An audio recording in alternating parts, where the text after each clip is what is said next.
Hello, my beautiful beings, and welcome to this special, wonderful, esoteric spot that is SOULSPACE. I'm NICKYALAN, psychic medium, angel communicator, afterlife expert, I suppose. And if you like things that are out of this world, you've just landed in the best spot ever. And yes, you are beings, you are superior beings, and that's what I'm going to talk about today. When I talk to you about what do our souls look like on the earth and in heaven.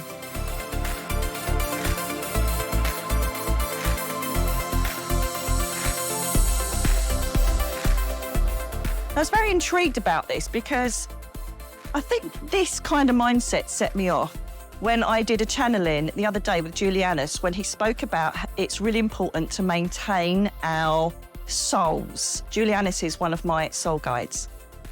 And he was very, very insistent that many, many people fail to look after the inside of their body. And they always worry about their outer body, obviously, because that's what we present to everybody else. We don't do it for ourselves. We do it because we want to present ourselves to other people. And he made it quite clear that we have to look after the inside of our souls. So I remember when he said this years ago, and I said, well, what do our souls look like? Show me. So first of all, he kind of put me in this imagery that I was up in the sky looking down at human beings wandering around like ants on the planet. And we really do look like, I'm showing my age here, so I don't think they do this anymore, but you remember the Ready Bread adverts where there's just like a walking kind of human shape, big glowing energy? That's kind of like how it looks. So sometimes the souls like to, because obviously they can stretch and fit to anything. They can change shape. They can do anything they want. And so some of them actually created the body shape of the person walking around and had different colours. These different colours can sometimes be merged with the auric field, which is another layer around us, our physical body, and it could reflect what mood we're in. And this is why I've always been a bit sceptical of these, aura cameras, because one minute you could be totally happy and then you could trip up and all your adrenaline levels go and then you're really upset because you've hurt your ankle. Surely that would change your auric field colour. I don't know. Anyway, all different colours, mainly creamy, white, glowing colours. Some of them, as I say, look like they were human form and filling the human body. Some were floating above the body.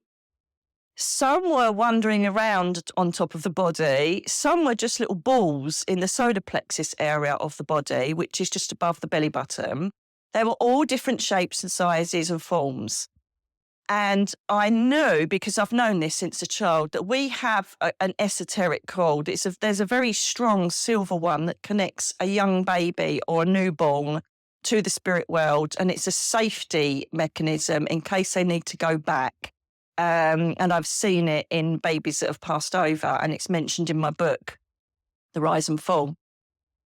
But we do have a very thin twine, and it's almost non-existent, and it's kind of like a invisible line that connects our souls to our physical body.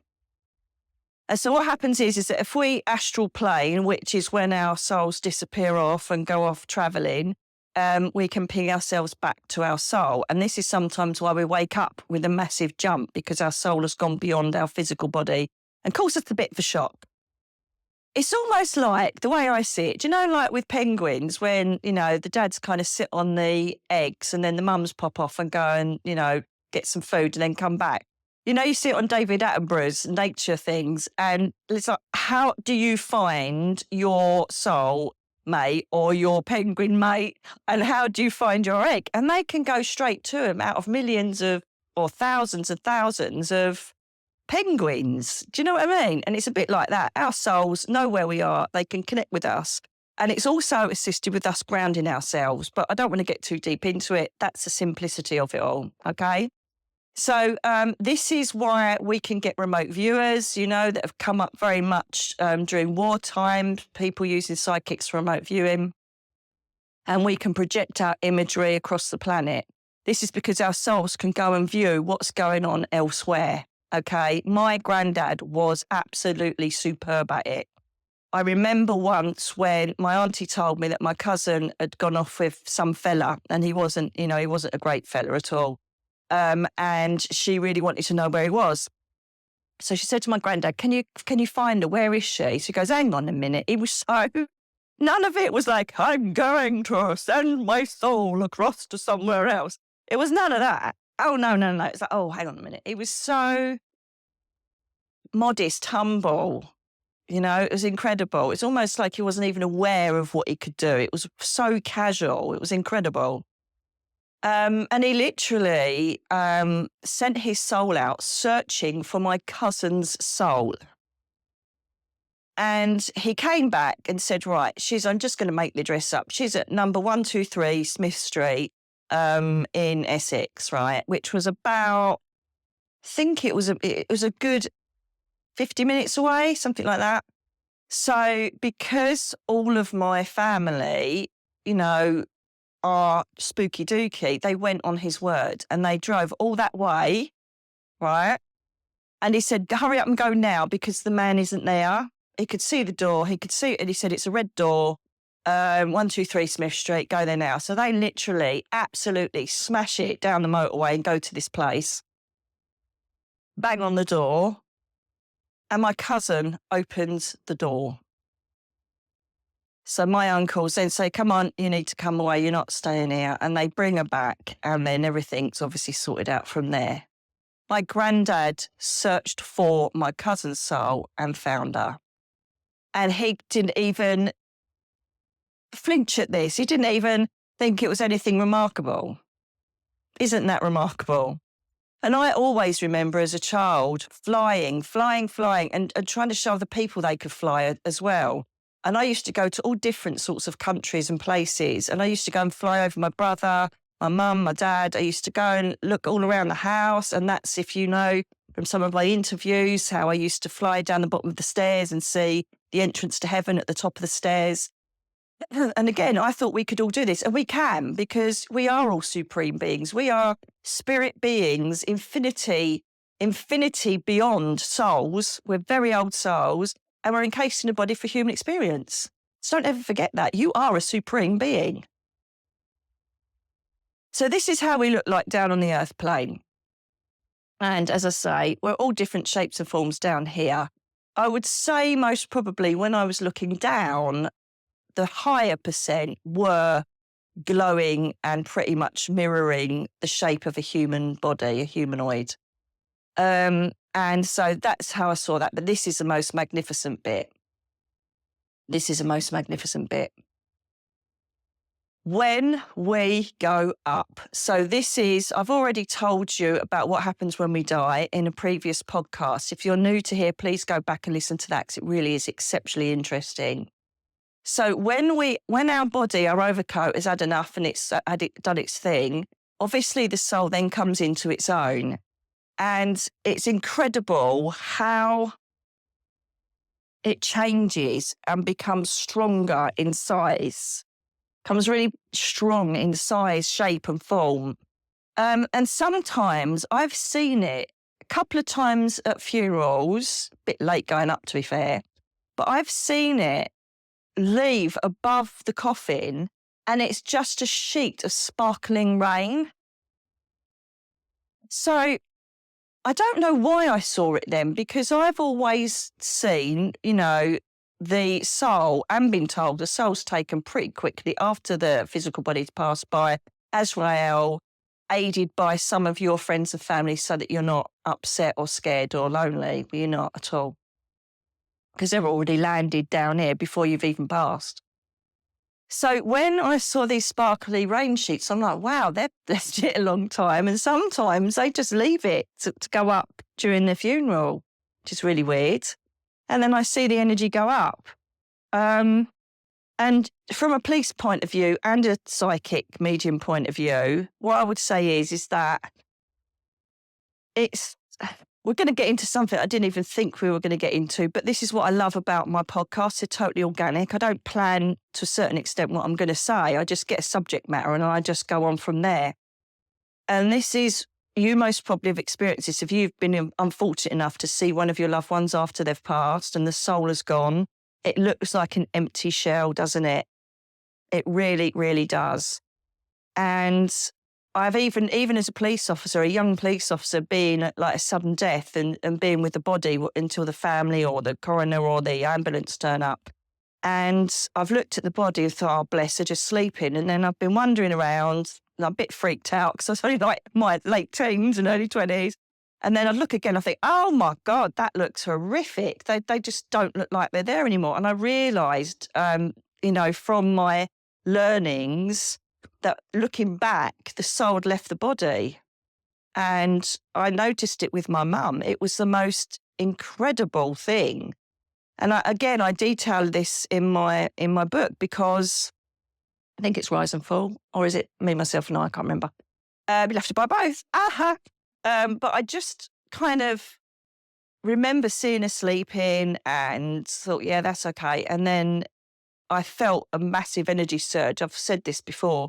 And I looked around because I was looking out the window at the time, and my good God, her body, her facial features, everything looked absolutely, completely different.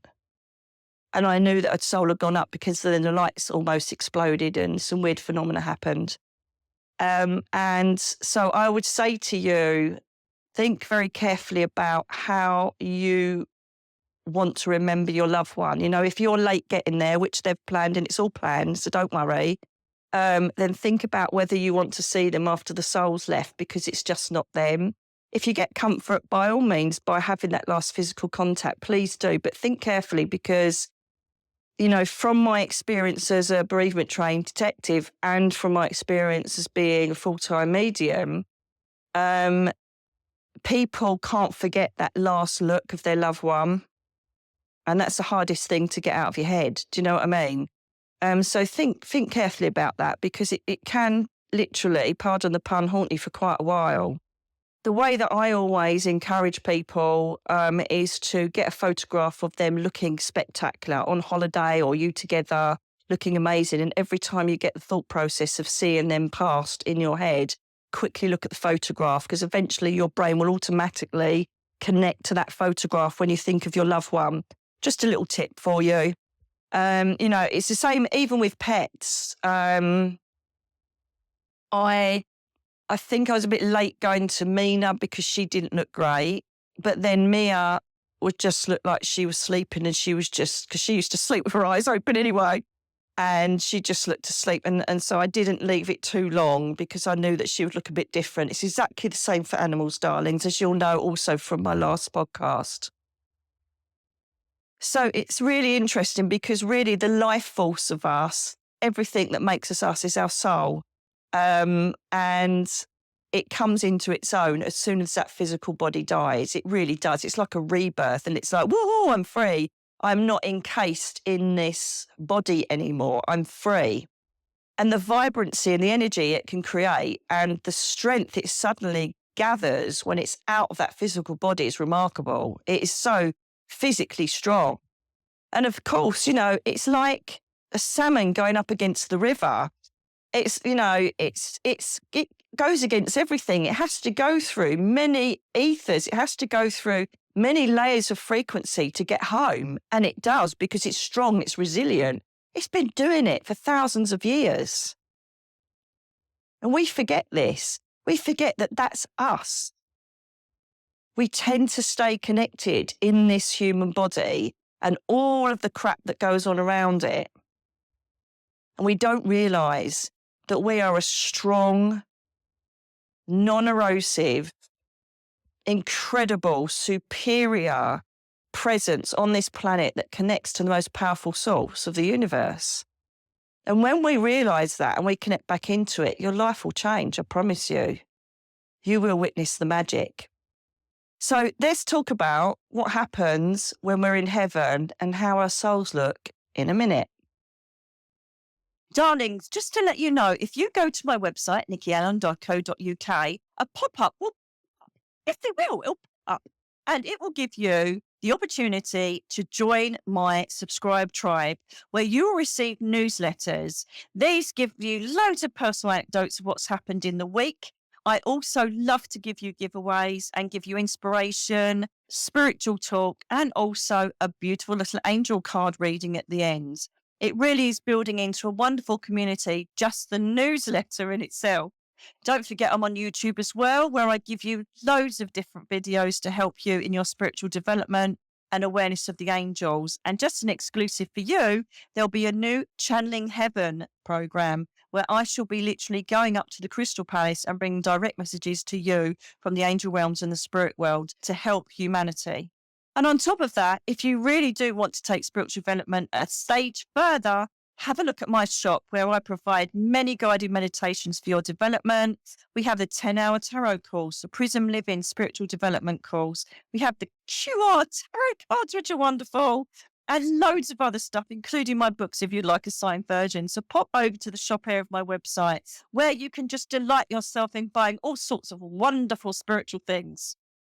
Enjoy, enjoy, enjoy. And I look forward to connecting with you both in my tribe on YouTube and through my newsletter.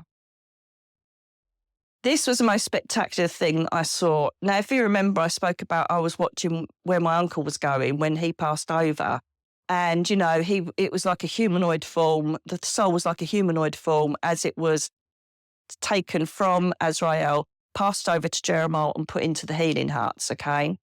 So it pretty much looked like a human form.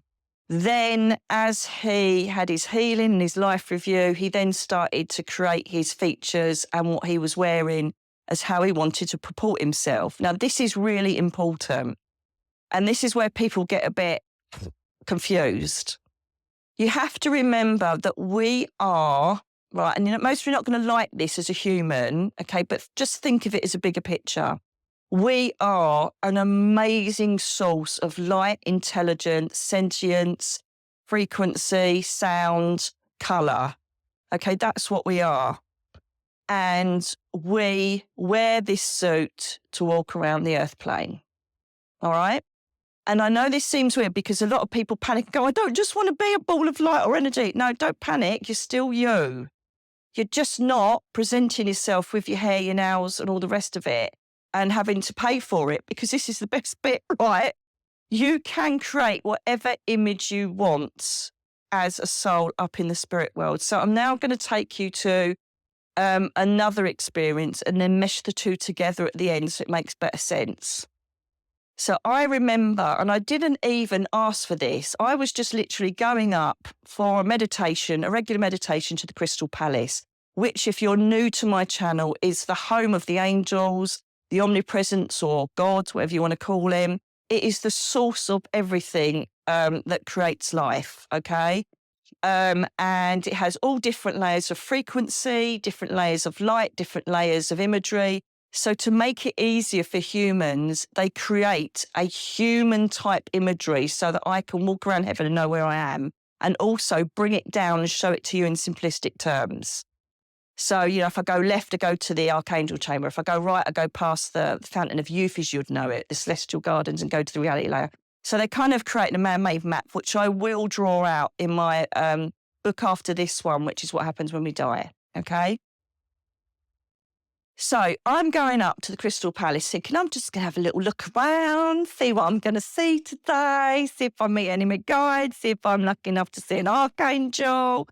And I remember, and this is meeting your guides and Journey to the Crystal Palace. I think I both, on those meditations, my guided meditations, put you on a plateau that then leads to this crystalline path, because that's what I've always seen since I was a teenager. And there's all this beautiful mist and zappy energies around you as you walk along the path, and slowly the mist clears to this formidable place, which in my mind, which I've realised thousands of people have experienced. It's like a big turreted crystal castle. And it looks a bit like the Walt Disney castle, and it literally just glints, and it's known as a Crystal Palace. So I'm walking along thinking, yeah, lovely, I'll be there in a minute. And suddenly these balls of light, like meteors, come shoo, shoo, and I'm like, what the hell? And even though I'm just my soul, right, just my soul going up there, I'm like trying to dodge these. And they're like, don't worry, just let them come past you. I'm like, don't worry, they look a bit fierce, I'm not going to lie. Some of them were like fiery blue energy with silver zapping through them, and some were pure white, some were like pink. They were all different colours and all vibrant, and they literally looked like a ball of like glowing fire, but not red like fire, like meteors basically zipping all around me and coming at me and going past me. I'm like, what the hell are they? And I started to panic a bit. I'm thinking, this don't feel right. This is something I've never experienced before. And then a discarnate voice, I would assume was Juliana, said, these are souls. Are you joking? He said, no, they're just out in the cosmic layer, if you like, shooting around, having a look, because they'd gone beyond the confines of the Crystal Palace. I'm like, wow. And he said, just get in the way of one of them. No, you're all right. He goes, do it. So I moved my position on the path, and I almost, attracted one of these meteor balls of magnificent energy to come into me. And it hit between my chest and my throat chakra.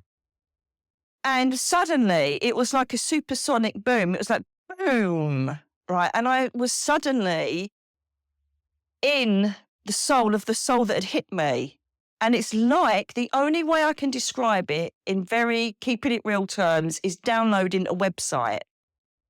I literally merged with this soul, and I knew the previous life he'd just had. He was called, it was called Ernie, and he used to be a roofer. And, he passed with a heart attack. And I'm like, oh, right, is that what happened last time? Yeah. And I could see his soul cluster he belonged to. And then I saw all of his infinite lives, and there was like 2 layers. So I said, what are the 2 layers? One was my spirit, which is how you're seeing my last life and who I was as a person and who I'm connected with and where I live in the reality layer, blah, blah, blah. And the next layer is my soul, which shows you all of my incarnations, everything I've learned, everything I've achieved, and everything that I've kept precious in the soul of in the memory of my soul. I'm like, wow, it was incredible. So that really helped me as a medium, because I thought, right, so what happens is the layer of the soul, the spirit, that's what comes down and visits itself and communicates with a medium, right, and gives them information. That information on that first layer also creates an image. So when Ernie banged into me and I banged into him, he saw Nicky, who was a soul that could go up, and saw that I was still alive, which he found really interesting. And I saw Ernie, this portly guy with brush over hair. And I laughed back. So he goes, oh, I know. He goes, I was just hanging on to it for dear life. And I could see how he wanted to portray himself. And that answered a lot of my questions, because when I see my mum, she looks so much younger and bright, like she did during her years when she was really happy with my dad. And she looks so much younger, even though she passed at 72. My dad always shows himself at the age he passed, 38. He showed me once what he would have looked like if he had lived. And I thought, oh my God, you look like a right old fart. And so he likes to portray his energy like that. So this is why different spirit people come and portray how they are. So sometimes, for instance, I've done a reading and said, oh, she looks lovely and slim. No, she was really fat. She was really big. And I said, hang on a minute, hang on. So I said, yeah, she was really big because of all the steroids she was taking, and she was really poorly, and she kind of got really big because she couldn't move. I said, she's shown herself fit and well, and she's on holiday at, Estepona in Spain. Oh my God, I know that picture. Yeah, she's got a red top on. Oh my God, yeah. That's how she wants to show herself now. And that's how she will identify herself to you now. So the images they create, which is really, really spectacularly clever, is so you recognise them. And I've already spoken about this with the babies and children that go up. Then you're not going to recognise a newborn baby if you were unfortunate to go through, a miscarriage or, termination, or a baby born sleeping. You're not going to recognise that baby. So they normally create their imagery, show an image of what they would have looked like at 3 years old. And remarkably, they will pick traits up of their siblings or you, or, of the mum or the dad. And then I go, oh my God, they've got a dimple on the right. Oh my God, my son's got a dimple on the right as well, on his cheek. And he's got dark hair like Dad, so I can help identify their baby so they know it's them. So I explain to them, even though your baby was lost in the 3rd trimester, they show themselves as a toddler so you can recognise who they are and their features. Very clever. So I'm going to look size 10, love. Nobody's going to recognise me. I'm going to be, hello, darlings. And they'll be like, who are you? So do you know what I mean? You can create the imagery of what you do. And most 99.9% of spirit people will show themselves before they're ill or before they went downhill or at their best time, or they will show themselves in an imagery which is a photograph you cherish.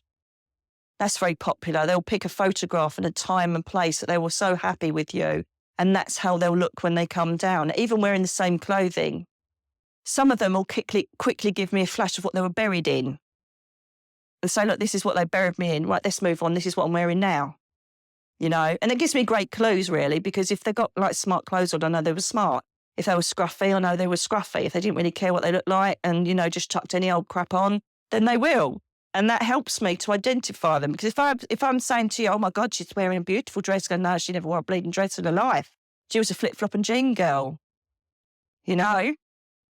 So they will create imagery that you recognise, and it's really, really heartwarming because you will start going back to that time where they were happy and healthy and really, really enjoying their lives down here.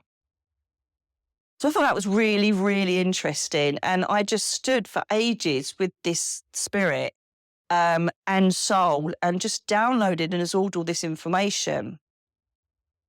So I'm thinking, wow, this could be incredible because have you ever seen the film Cocoon, right, where the old people jump into this alien egg swimming pool and they get rejuvenated, right?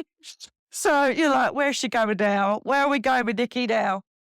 And there's a love scene. I can't remember if it's in the first or second. I think it's in the first film where he connects with the alien and they kind of have a session together, an intimate session. And it's so intimate. They're not actually touching each other, but it's the most mind-blowing, most intimate, most sensual thing that the human's ever gone through. I think it was Steve Guttenberg, wasn't it? The actor.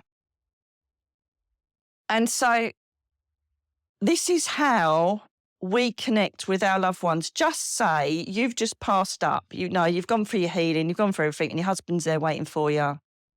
And this is where we now connect back to the reality layer. So your soul is now strong, vibrant.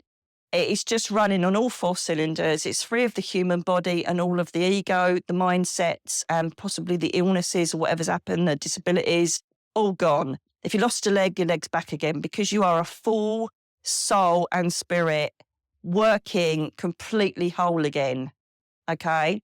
That is why, when I see people that have lost their legs, they're suddenly dancing a jig. And I go, oh, they're dancing now, they've got the legs back. Because they're literally creating a whole imagery of themselves because they're all whole again. A part of their soul gets taken down in this human body, and lots of souls don't really like it. That's why they sometimes choose a short existence because they don't want to be down here encased in this uncomfortable bodysuit too long. So they create the humanoid form, which is what I saw with my uncle and I've seen with thousands of other spirit people, and they trot off to the reality layer. You'll have to excuse my voice. For those who don't know me, I have ME and fibromyalgia, and I'm on a bit of a rubbish day and my voice is quite weak. So sorry, you'll have to put up with it. So then what happens is that you create what imagery you want to be, and so of all of your soul cluster. So you recognise them all because they're going to be auntie, uncle, brother, sister, mum, dad, and pets as well. And you trot off to your reality layer. And that is where you can create your reality. Hence why my guides call it the reality layer. You can create a human reality that makes you feel comfortable. So you can recreate your house, or you can create a house that you always wanted to live in. You can create your back door. You can create your back porch. You can create your back garden. You can have lakes, you can have seas, you can have whatever you want and do whatever you want. If you love sailing down here, you can go and sail. And this kind of is very, very strong when the soul first goes up, because it's still got human memories and still wants to create this. It also helps mediums, because the times I've said, oh, he's on a sailboat, and she'll go, yeah, that's him. He was always on his bloody sailboat when he was down here. And then eventually, the more that you get comfortable up in the spirit world, you then think, I'm not so much worried about human cravings. Let's go off and have a look in the cosmos, which is what I saw, the meteoric kind of things flying by. You just go and visit other frequencies, or you take up a job and help other souls, whatever it is, all different journeys. So you've just met up with your husband and you're like, oh my God, I'm with my hubby. So you kind of shuttle off to your reality layer. And someone once said to me, well, not someone, loads of you have once said to me, or have said to me, even as recent as a few weeks ago, can we hug? Can we make love? Can we do this sort of thing? And I say yes, because it is very much like the connection that you see on the film Cocoon. When you connect on that intimate level with a soulmate, and it's not the act of what takes place, it is the love connection, and the connection is like nothing you will ever experience down here, because it's not a physical act with emotional love. It is two soulmates combining with love, sensuality, intimacy, adoration, duality. It is the most, from what I've been told, it is the most incredible, amazing connection that you couldn't even quantify as a human. The blending of two soulmates or two twin flames is beyond anything that can be described down here. So it's something that we can all look forward to when we go up there. It's apparently just blows the cosmos out of the water. It is just a beautiful, sensual, unique experience of the two blending together. Now, this is what's interesting. In the spirit imagery, during this process, you may create the imagery of being, sorry to get a bit rude, but you may create the imagery of you both making love together or kissing each other. And this is why I try and keep it as simple as possible. So your imagery, your thoughts and your intentions are you're holding each other, you're embracing each other. But on a spiritual level or a celestial level, your souls are just literally combining together. But your thought and intent creates the human reality of what you're doing. Does that make sense? So, for instance, if we look at, I don't want to get too deep because I don't want to spoil what's happening. I don't want you to get misrepresented, but basically we are energy wandering around an energetic field. Okay. All right. Let's do another, for instance. You're going to think, what does this girl watch on the telly? Star Trek. If you've ever watched Star Trek, right, they have the holographic suite, don't they? Where you walk in. So basically you walk in, there's nothing there really, but you create a program and suddenly you're in a memory and you can physically interact with people there and you can do whatever's happening in the holographic suite, right? If you don't know what I mean, just quickly Google that and just watch 5 minutes of Star Trek, all right? And that's what's happening here. And one of my old friends, Michelle, God bless her if you're listening to this, love your heart, she used to do my nails. I tried to explain it to her. She goes, oh, it's like 24/7 dreaming. I went, yes, it is. That's exactly what it's like. Imagine your most lucid dream where all of your feelings, thoughts, colour, people are all so real that you wake up feeling you've had the most real experience of your life, right? That is what it's like being in heaven. Your spirit, okay, literally can create whatever it wants, and it is real, more real than down here. This is like a matrix. It's like a illusion of physical things manipulated and moving around in molecules. Up there, it is so real and pure, it's ridiculous, right? And the times I've been up there where the colour, the light, I can't explain it. The vibrancy of it is beyond anything you would see down here. Just picture the most magnificent sunset you've ever seen in your life. 100 millionfold that, and that's kind of like a light you may see up there. It's just incredible. The flutter of a butterfly going past, you can hear the momentum of it created. You can see prism light exuding from the butterfly. You can hear the energy, and you can listen to the intention and the sentient energy that's held within that butterfly. It is just incredible. It's like you're a walking MRI machine that you can scan and blend with everything there on the highest level you could possibly imagine, because your ego, your physical body, and your emotional ill balances or judgments are completely eradicated. Your brain no longer applies logic. It just is gone with the physical body. You have now got nothing but the pure supreme being that you are, melding with the most beautiful, esoteric, celestial, ethereal, whatever you want to call it, energies, and it is sublime. You know, perhaps if you've got someone that's about to pass or is in a coma or is in sleep state, play them this podcast, because they will hear it and it will just eradicate that last bit of fear. So when we're up there, we literally do create whatever we want. So if you ever, and I can lucid dream, so this is to all the lucid dreamers out there, and you can teach yourself to lucid dream, just like you can connect back to source with meditation and spiritual practice. And so with this lucid dreaming, I can go back into a dream. This is hilarious, right? I'll tell you my dream from last night. This is hilarious, right? I have these regular dreams of having Gordon Ramsay as my lover. It's hilarious, right? And it's all sorts of problems that we can't be together, and he wants to be with me, I want to be with him. It's so weird. I have them with Robbie Williams as well, and bloody, what's his name? Simon Cowell.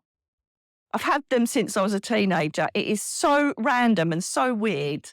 I have them. I don't know if they're part of my soul cluster or it's just something really going on that's really wrong. But last night I had one of them. This time it was Gordon, right? I prefer Robbie, but hey ho. And so I got woken up with a delivery. It was a really early delivery, right? And so I went and got it, shut the door, and I thought I need to go back to sleep. So I went back to sleep and I said, right, hang on a minute, where was I? Oh, yes, I was with Gordon and we were just walking through a field and he was showing me him growing vegetables for his restaurant. So I pushed myself back into the dream and I was with him holding his hand, and it felt so real. All the emotions were real. The imagery was real. I was in the field looking at all the vegetables he was growing for his new restaurant. I was holding his hand and aware of the fizzling, sensual, like rudeness going on between us, right? And I came, when I woke up again, I was laughing because I thought, yes, I put myself back in with Gordon Ramsay. And I just don't even go there, Gordon Ramsay of all people. But anyway, I think it's quite sexy though, to be fair. So that's how I liken heaven. So you can wake up, right? Your soul literally can stay there if it wants in the bed or wherever it wants to do, and your spirit can go and do various things, or you go as one. And you can basically think, oh, I'm going to go for a walk on a Caribbean beach today. And you can create that Caribbean beach. And then you say to your soul cluster, who are with you for for eons of time, do anybody want to come with me? Yeah, come, let's go down the beach. So I've done it where I've gone up when I've had lucid dreams where I know and actually a psychic connection with my mum, and we've sat on the beach because we both used to love the beach and just sit there. And then suddenly my brother's popped in, and then the following day, my brother Richard will go, oh, I dreamt that we were on the beach last night. I went, yeah, I know, I did as well. And so we both psychically acknowledged each other being up with mum on the beach. It's truly remarkable. So all of these things I've told you, as you know, they're always backed up with other evidence to show that they were a real encounter or a real lesson. So we're strong and vibrant and can create anything. Now, also the souls up there, not only do we just wander around the reality layer, some souls take on jobs that perhaps they might welcome other souls that have come up that pass the same as them. Sometimes they go into the halls of learning and learn more about their souls and connect with guides there. There's all sorts of things you can do up there. And remember, there's no TikTok time up there, as Julianus calls it. So you could be sitting in a hall of learning about the evolution of a young soul.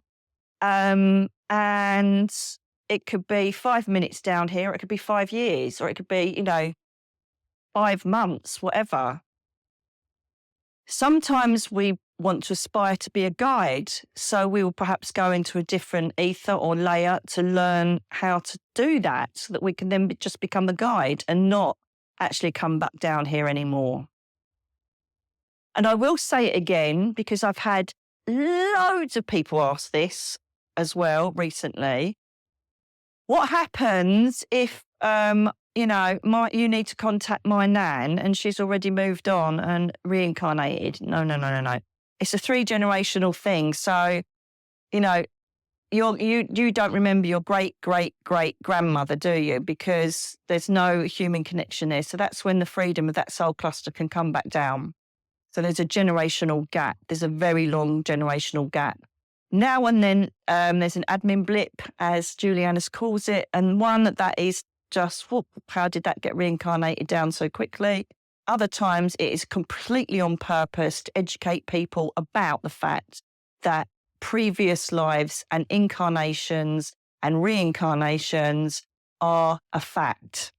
And so we need people to witness it, to vocalize it, to continually bring comfort and knowledge to humankind. After each generation, we need more people to carry on the message. So that's why sometimes people volunteer to come away from their soul cluster and reincarnate early, so that they can educate humankind and show them this is real. And then it's up to the human to decide whether they believe it or not. So always remember, no matter what happens in your life, and yes, we are thrown some horrific curveballs. My God, are we? And I remember my dad, when I first connected with him after he passed, and I actually did a mindful connection with him in my teens. And I said, what are you doing up there? What's happening? He goes, you know what, Nick? He goes, the hell is down there. He goes, why we choose what we do, I don't know. He said, but that's the hell right down there. And so, yes, it is very difficult here. And, I don't want people thinking I'm creating this fairy tale happy ever after going to heaven, because, it's not a fib. It's not a fairy tale. It's a reality. We are very, very old souls, apart from the new ones that create, but that's another subject, another podcast. We are very, very old souls that literally love to come and experience human experiences, whether it's negative or positive, just to put another notch on our eternal soul. And then we pop back up again. And believe me, your life, when you go up there, will become a past, dim and distant memory, because of the fact that you are now a strong, sentient, incredible soul that can merge with your soul cluster on the most intimate and most incredible way, do whatever you want without the human worries, thoughts, doubts and body. It is something beyond anything you could possibly imagine.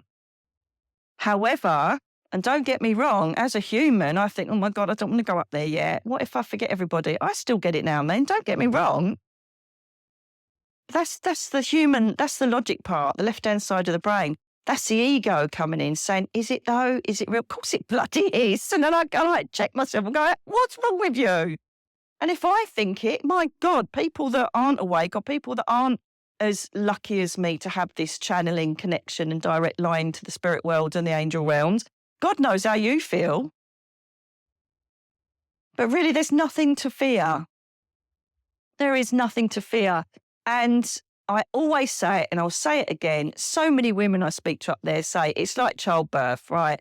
It's horrific at the time when you pass, right? That's what they're saying. It's like childbirth, and then it's a dim and distant memory, and you're quite willing to go through it again when you reincarnate.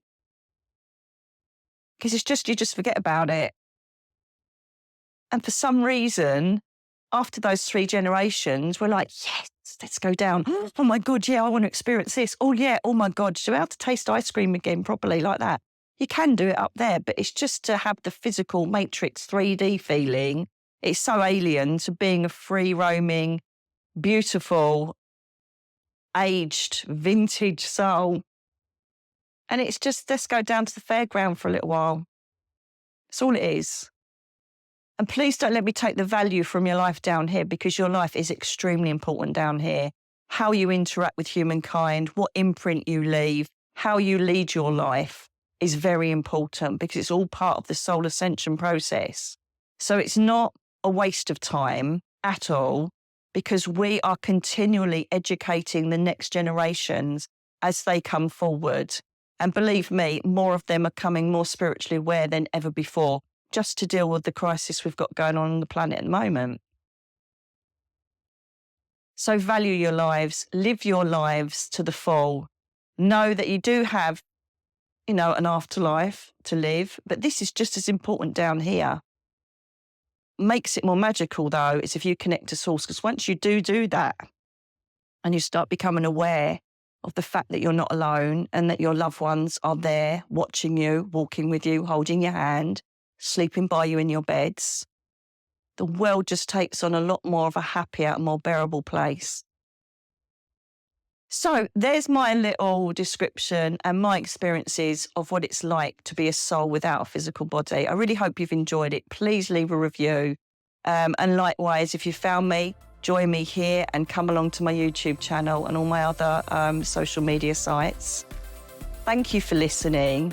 I have loved keeping it real with you today, and I can't wait to speak to you again very soon. In the meantime, take care of your beautiful, vintage, superior souls. Bye now.